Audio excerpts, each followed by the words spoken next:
All right, hey, our gravities are looking great, and we are about to do our 60-minute hop edition.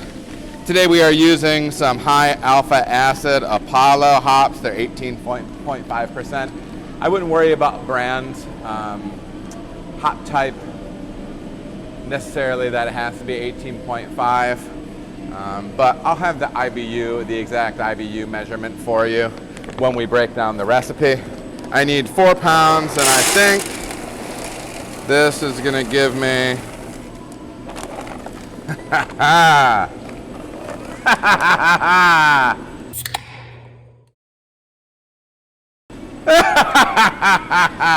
yeah, it's right at 4 pounds. Check it out. I did not expect this. I mean, what? So yeah, it's right there. We're gonna get up there and do that hop strike here in just a minute, baby. Come on with me. All right, we are ready for our 60-minute boil edition. It is the only hop edition that this beer gets. You'll hear me say it a few times, but for me, if I'm gonna be doing a specialty beer like this, I want the specialty flavor to be the thing that shines. You can add late hop additions for some character nuance if you want. I don't do it, but if it makes you happy, dude, do that thing.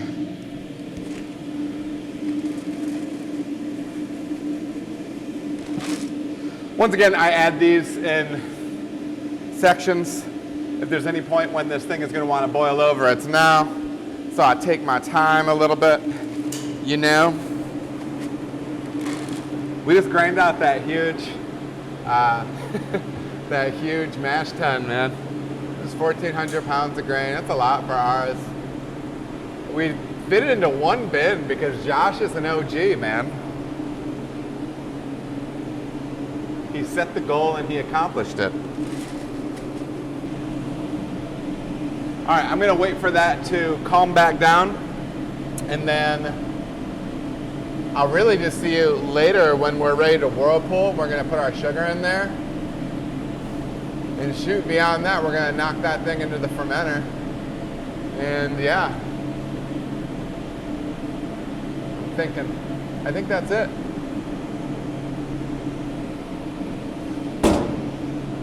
I'm gonna baby this, sit this for a few more minutes to make sure that it's not going anywhere. Josh is still kegging out Prost. I don't know. It's gonna be a nice back half of the day. So, anyhow, we'll catch up with you in a second.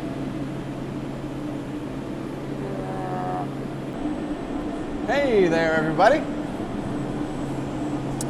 We are going to start whirlpooling this kettle and getting some good old sugar in there. We got it spinning. What I'd ask you to do for me is, one of the things I like to do when I'm pouring sugar in the kettle like this, and just like from an extraction standpoint and a sanitation standpoint, I usually like to be playing Pour Some Sugar on Me by Def Leppard, but I don't think I can because of the rules with the tube, the YouTube.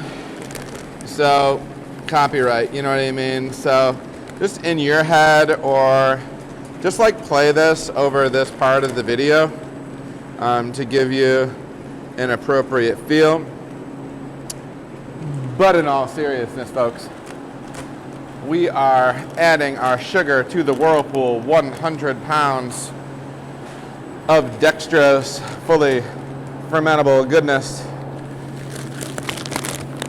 It increases our volume by, and I'll tell you exactly by how much.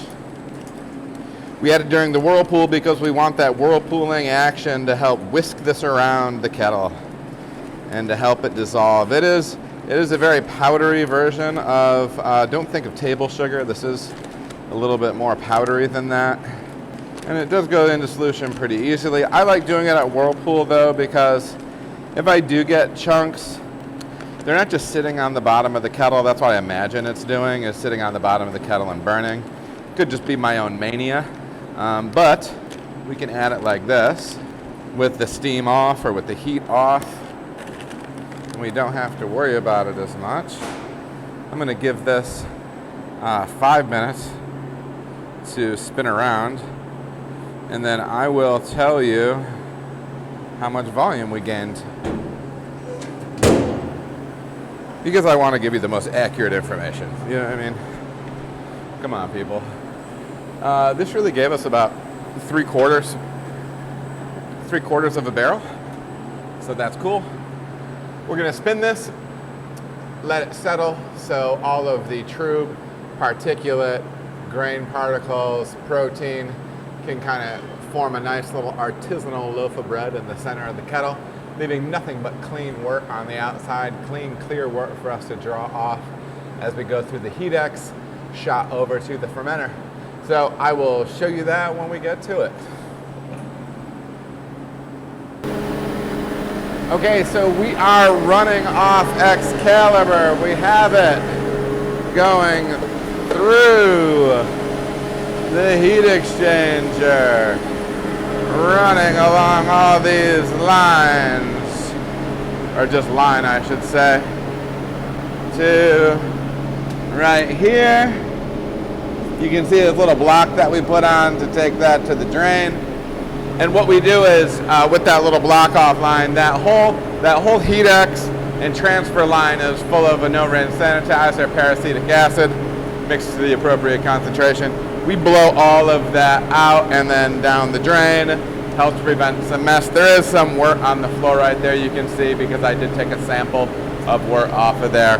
But anyhow, you can see we are displacing the head space in the fermenter right now with a wort.